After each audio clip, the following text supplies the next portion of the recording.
네, 블루캠프 오늘은 김남국 더불어민주당 의원과 함께합니다. 스튜디오로 직접 모셨는데요. 어서 오세요. 네, 안녕하세요. 살기 좋은 도시, 살고 싶은 도시 안산 단원을 김남국입니다. 네, 지역구 의원들은 꼭 이렇게 인사하십니다. 네. 어제 제가 그 지역 주민들과 이렇게 함께 만났는데 저녁 때 안산이 전국에서 공원과 녹지 비율이 가장 높은 도시라는, 그리고 아이들 키우기 좋은 도시라는 거 꼭 말씀해달라고 하시더라고요. 알겠습니다. 네. 이상입니다. 네. 어제 점심 맛있게 드셨어요? 예, 점심 맛있게 먹었습니다. 근데 조금 부실했습니다. 뭐 나왔어요?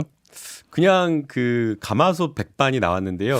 밥 양에 비해서 반찬이 너무 부족해서. 제가 이 진행자로서 이러면 안 되는데 네. 저는 쓸데없는 거에 이렇게 종종 꽂혀갖고 네. 정치인이나 이런 분들이 이제 오찬 회동, 만찬 회동 이런 거 하잖아요. 네. 그럼 오찬이나 만찬을 직접 밥을 끝까지 다 먹긴 먹습니까? 당연히 먹죠. 먹긴 먹습니까? 네. 저는 그래서 보면은 영상에 잡히는 건 거의 먹는 장면이 안 나와서.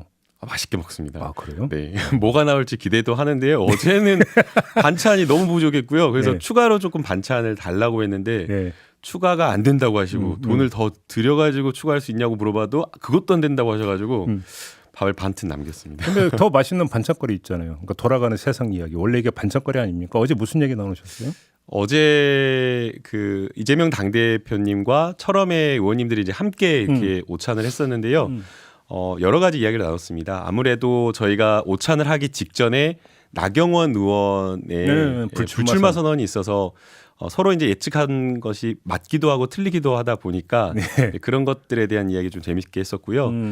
결국에는 그 모습이 보여주는 게 어떻게 보면 우리 정당 민주주의의 과거로의 어떤 퇴행을 보여주고 있었기 때문에 우리 민주당은 저러지 않아야 된다라는 그 이야기를 굉장히 많이 했었습니다. 이 이야기는 좀 그러니까 이따 말미 좀 한번 여쭤볼 예. 계획이고 아마 어제 그 이재명 대표가 이제 내일 모레죠, 28일 이제 검찰에 출석할 예정이지 않습니까? 이 얘기도 좀 집중적으로 나눴을 것 같은데. 그렇지는 않았고요. 그러니까 언론에서는 이제 마치 3일 전에 이제 그 철험의 의원님들과 같이 오찬 회동을 하니까 검찰 출석에 대비해서 뭔가 이야기하려고 하는 것 아니냐라는 그런 어떤 예측 기사가 많았었는데요.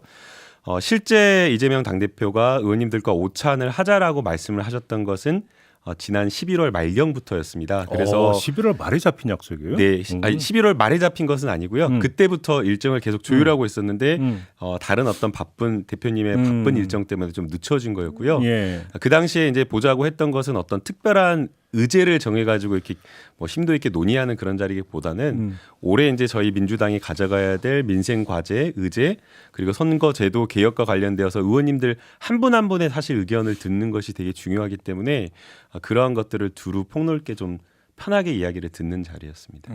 그래요? 근데 이제 그 다수 언론은 그 검찰의 이제 그 나를 가장 확실하게 세우는 강경파 의원 모임이 철험회를 왜 만났을까? 검찰 출석을 앞두고 지지와 결속을 도모하기 위한 차원이냐 이런 식으로 분석을 하던데 그건 소설입니까? 네, 소설이고요. 예. 올해 요즘에 평가가 또 철험에 대한 평가가 좀 바뀐 것 같더라고요. 어떻게 바뀌었어요? 그 전에는 초선의 강경파, 소신파 이런 평가가 좀 많았는데 네. 요즘에는 합리파더라. 누가 그렇게 평가해요? 왜냐하면 지금 검찰이 하는 걸 보니까 예. 오히려 강경파가 아니라 합리파였고 더 했어야 되는데 부족했던 거 아니냐라는 그런 평가가 있어서 네. 지금 윤석열 정부가 지금 철험의 의원들에 대한 평가를 지금 굉장히 올려주고 있는 것 같습니다. 그렇습니까? 네. 그럼 뭐 지금부터 어제 뭐 오찬 과정에서 나왔던 이야기를 섞으셔도 되고 아니면 의원님 개인 의견을 이제 밝히셔도 될 것 같은데 일단 그러니까 내일 모레 나가서 이제 받는 조사는 대장동 의혹 사건 관련이 이제 주된 지금 테마 아니겠습니까? 네. 자, 검찰 수사를 어떻게 평가하십니까, 의원님은? 뭐 많은 국민들이 평가하는 것과 크게 다르지는 않는데요.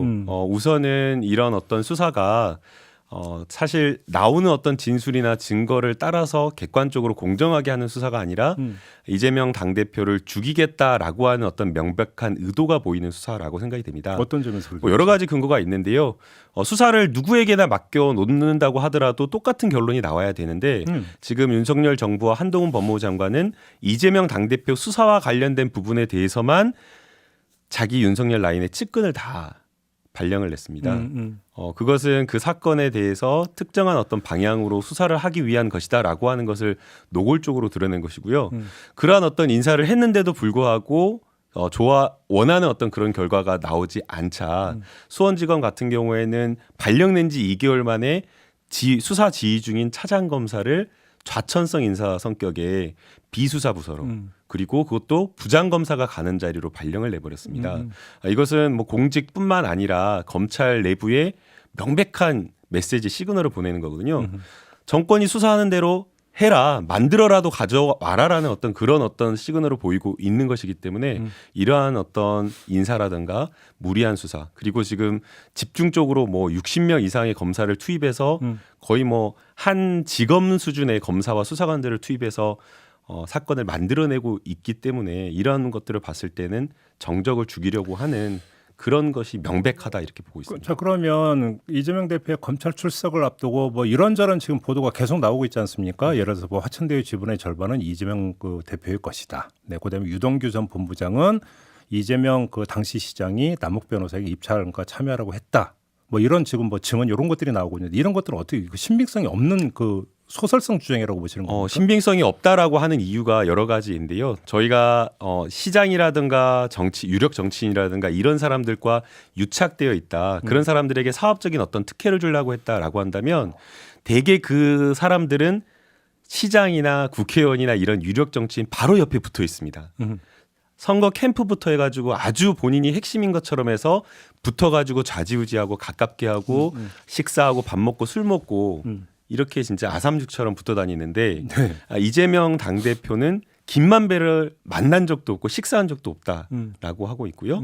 또 역시나 마찬가지로 김성태 회장도 역시나 마찬가지입니다. 그래서 만약에 어떤 특혜를 주려고 했다라고 한다면 굉장히 가깝거나 친분 관계가 아주 오래전부터 그 유착 관계가 형성되어 있어야 되는데 그런 것 자체가 아예 없고요. 또 그리고 도시개발 사업과 관련되어서 공익환수나 이런 것들이 얼마나 이루어졌는지도 볼 필요가 있는데요. 만약 이재명 당대표가 본인 지분이 있다라던가 아니면은 어떤 사업적인 특혜를 주려고 했었다라고 한다면 도시개발 사업과 관련되어서 공익환수 금액이 5,503억 원에 달할 수가 없습니다. 시장 과거의 어떤 역대 시장들의 도시개발 사업의 공익환수들 보면요 대다수가 0원입니다. 아예 0원. 알겠습니다. 예, 그래서 그런 것들을 봤을 때 그런 어떤 공소장에 나온 내용들은 허위 소설에 가깝다라고 보고 있습니다. 저 이제 그 유동규 전 본부장의 주장이나 남욱 변호사의 주장의 어떤 신빙성을 재기 위해서는 정진상 씨나 김용 씨 어떤 또 이 발언도 상당히 중요할 것 같은데 이제 변호인이 접견을 하지 않겠습니까? 그러면 혹시 뭐 그러니까 정진상 전 실장이나 김용 전 부원장 같은 경우 변호사의 접견 과정에서 유동규 전 본부장이나 남욱 변호사의 주장에 대해서 뭐라고 좀 코멘트를 했을 것 같은데 혹시 그런 얘기를 좀 전해 들으신 바가 없습니까? 그것까지는 제가 직접 또 이야기를 하고 있지 않기 때문에 다 인신이 구속된 상태다 보니까 이야기를 직접 듣지는 못하고 있고요. 만약 이제 그 이야기를 듣게 된다면 결국에는 이제 공판 과정에서 변론을 하는 과정에서 그것을 저희가 알 수 있는 것밖에 없다 이렇게 보고 있고요. 지금 이제 많은 국민들이나 많은 기자들도 이거에 대해서 어떤 진술이 신빙성이 높는지에 대해서 혼란스러울 거라고 생각이 됩니다. 왜냐하면 지금 관련 유동규 씨 같은 경우에는 진술이 바뀌고 있고 그리고 이제 그러한 진술에 본인의 어떤 형량이라든가 범죄 사실 이런 것들에 대한 유불리와 직결되어 있는 문제가 있기 때문에 어떤 것이 진실인지 알기 어렵고 또 특히나 적어도 하나의 사실에 대해서 유동규, 김만배, 남욱, 정진상 뭐 이런 사람들의 어떤 핵심 관계자들의 진술이 일치해야 되는데 다르거든요.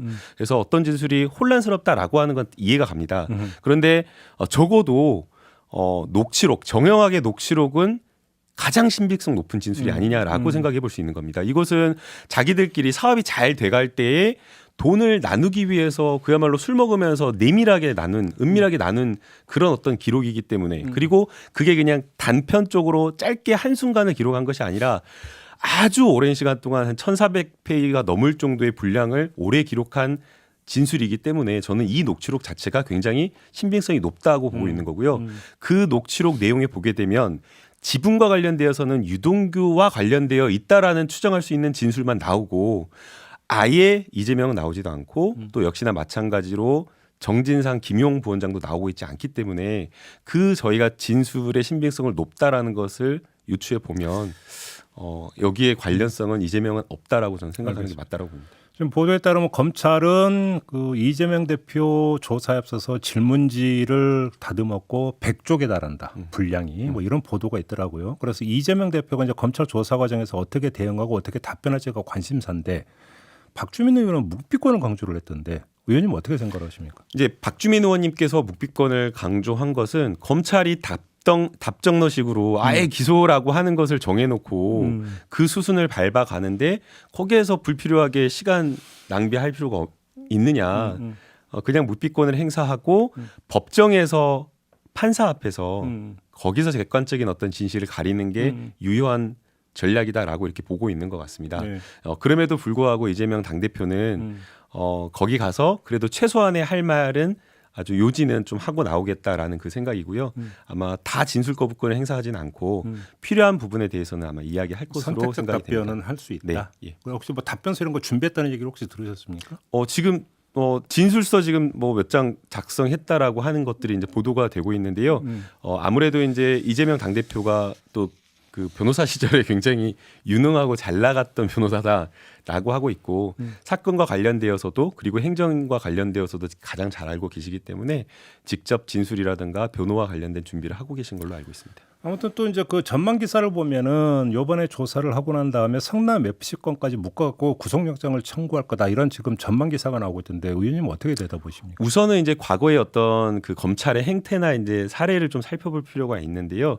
대개는 어떤 구속영장을 청구하거나 이렇게 할 때에 실제 진짜 증거인멸이나 도주 우려가 있어서 영장 발부 요건을 까다롭게 검토해서 특히나 이제 정치인에 대한 것은 정책 파장을 고려해서 신중히 검토를 했는데 지금 검찰의 모습은 국민의 여론도 아예 신경 쓰지 않고 구속영장이 발부됐다가 이게 기각돼 버릴 수 있는 그런 것에 대한 역풍도 고려하지 않고 예. 마음대로 무도하게 할 것이다라는 것이 일반적인 평가이기 때문에 예. 저희도 아마 구속영장을 청구할 거다라고 이렇게 영장 예측을 청구할 하고 거다. 있습니다. 그렇게 예. 보는 거고.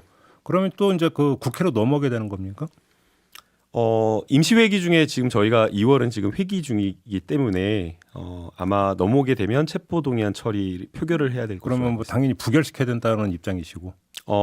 이제 당연히 저는 부결시켜야 된다라고는 입장이고요. 뭐 이게 검찰의 수사 자체가 잘못되었고 야당 탄압이 명백한 그런 어떤 수사이기 때문에 당 대표 여서가 아니라 이러한 어떤 무리한 어떤 정적을 죽이는 수사에 대한 방어 차원에서라도 부결시켜야 된다 보이고요. 국민들 입장에서는 이게 특혜 아니냐라고 생각할 수 있지만 우리 헌법이 정하고 있는 무죄 추정의 원칙에 따라서 진실이 어떤 것인지를 모른다라고 하면 적어도 구속된 상태에서 사실은 이게 재판받는 것과 그렇지 않은 게 엄청난 차이거든요. 근데 그래서 이재명 대표 같은 그 불구속 전에 상태에서 재판을 받게 하는 게 맞다. 이재명 대표는 그 전에 어떤 국회의원 특권 내려놓기 차원에서 불체포 특권 이런 것들도 좀 내려놔야 되는 거 아니냐 이렇게 주장한 바가 있지 않습니까? 그러니까 그거는 이제 원론적인 수준에서 이야기를 한 것이고요. 그러나 지금 검찰에 보이고 있는 그 행태가 그런 어떤 일반 법치주의라든가 상식을 벗어난 어떤 그런 행태를 보이고 있는 게 너무 명백하기 때문에 알겠습니다. 예. 근데 그 경우는 영장 다를 이전에 네. 영장 이전에 28일 날 조사로 끝나지 못해서 다시 부를 거다 이런 이야기도 있는데 이건 어떻게 생각을 하십니까? 더 조사할 것이 뭐가 있나? 어차피 기소할 건데 뭐하러 조사하나라는 그 생각이 우선 들고요. 아니 근데 100쪽짜리 질문지를 준비했으면 절대적 시간이 필요할 거 아닙니까? 그러니까 기소하려고 사실은 이번에 이제 설 전에 공소장이 공개가 되었잖아요. 예. 근데 공범과 관련된 내용을 다 적어 놓은 거예요. 그럼 뭐하러 조사를 해요? 조사를 해보고 공범과 관련된 관련성이 있는지 그 일방의 진술이 사실인지 아닌지 여부를 따져서 공소장을 적어야 되는데 이번에는 아예 그냥 조사도 하지 않고 그것도 이재명이라고 하는 사람이 공인이고 당대표인데 다 그걸 적었기 때문에 적시했기 때문에 수사의 결론을 정해놓고 거기에 맞는 수순으로 가고 있는 거 그 아니냐. 말씀이니까 이제 답정너 기소인데 어차피 네. 지금 소환 조사는 그 형식적인 통과 이런데 뭐 이렇게 질질 끄냐 이 말씀이신 거죠? 네. 알겠습니다. 지금 사의자가 출범했잖아요. 그다음에 그 31일에는 민주당의 길이 첫 토론을 연다고 하는데 언론은 이걸 어떻게 묘사하고 있냐면 이른바 그 비명 그룹의 조직화 이런 식으로 좀 묘사를 하고 있거든요. 어떻게 평가하십니까, 의원님? 당내 갈등이라든가 이런 것들이 이제 고조되는 것 아니냐라는 시선으로 보고 있는데요. 그렇지는 않다라고 보입니다. 예. 의원들이 이제 그룹화해서 얼마든지 토론을 하고 이야기를 할 수 있는 거라고 저는 생각이 되고요. 그리고 이제 그게 이제 총선을 앞두고 있기 때문에 더욱 더 활발해지는 것 아닌가라는 생각이 듭니다.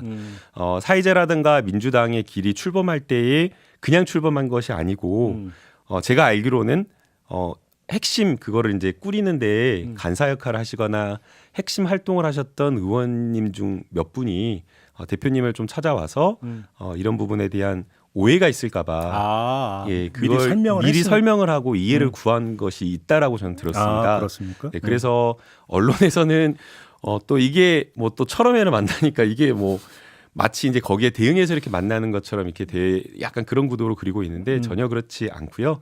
당내에서 활발하게 서로 소통하면서 이야기를 하고 있고 또 며칠 전 어제였나요?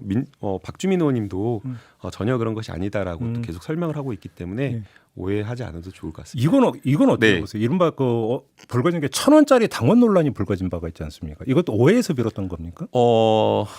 오해라고 말해야 될지 제가 김종민 의원님께서 정확하게 뭐라고 말씀하셨는지 워딩을 잘 몰라서 김종민 의원님 말씀을 가지고 이야기하기는 어려울 것 같고요.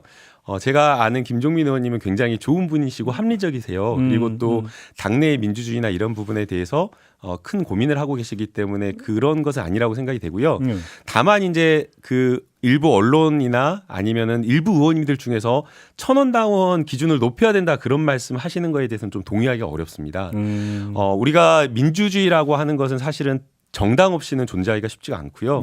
그리고 역시나 정당의 민주주의가 있을 때 그게 가능한 것이기 때문에 그 민주주의를 위한 당원이 중심이 되어야 되는데 당원을 기준을 올려야 된다 이런 식으로 하는 것은 적절하지 않고 만약 그런 식의 논리다라고 한다면 정부라든가 대통령이나 국회의원 정치인들이 세금 100만 원 1년에 100만 원도 안 내는 국민의 의견을 들을 필요 없다는 식으로 이렇게 나왔을 때 무슨 논리로 이야기할 수 있을지 알겠습니다. 그래서 적절하지 않은 발언이라고 생각합니다. 시간이 한 1분 정도 남았는데 아까 이제 잠깐 국민의힘 이제 나경원 전 의원의 불출마 선언 있지 않았습니까? 이게 당내 민주주의의 현주소가 어디에 있는지를 보여주는 사건 이렇게 평가하시는 겁니까? 그러면? 당내 민주주의가 아예 사라지고 거의 뭐 정당이 과거의 어떤 당 총재 시절로 퇴행했다라고 보이고요. 그리고 이제 이 배경에는 윤석열 대통령이 명백하게 있는데 역대 어느 대통령도 이렇게 노골적으로 무리하게 개입한 적이 없었다라고 생각이 됩니다. 그래서 이것은 매우 잘못된 어떤 정당의 어떤 퇴행적 행보를 보여주고 있는 것이기 때문에 국민의힘의 의원님들께서 민주당에게 계속 비판을 했던 것이 뭐 청와대 출장소냐라고 하면서 그때 비판을 했었거든요. 내로남불이라고 하는 그 말을 이제 할 자격 자체가 없다라고 생각이 들고 제발 대통령을 향해서 좀 쓴소리를 했으면 하는 바람입니다. 알겠습니다. 자, 오늘 이야기 이렇게 좀 마무리할게요. 고맙습니다, 의원님. 네, 감사합니다. 더불어민주당의 김남국 의원이었습니다.